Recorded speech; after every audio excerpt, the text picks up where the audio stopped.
الله الرحمن الرحيم. هل أتاك حديث الغاشية؟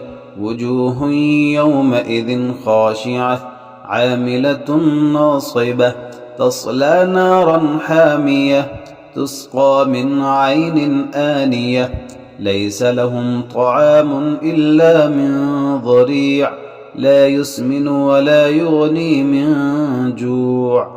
وجوه يومئذ ناعمة لسعيها راضية في جنة عالية لا تسمع فيها لاغية فيها عين جارية فيها سرر مرفوعة وأكواب موضوعة ونمارق مصفوفة وزرابي مبثوثة.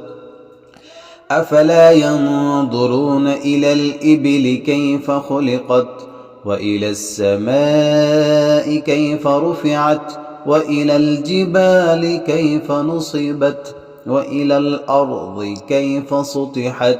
فذكر إنما أنت مذكر لست عليهم بمسيطر إلا من تولى وكفر فيعذبه الله العذاب الأكبر.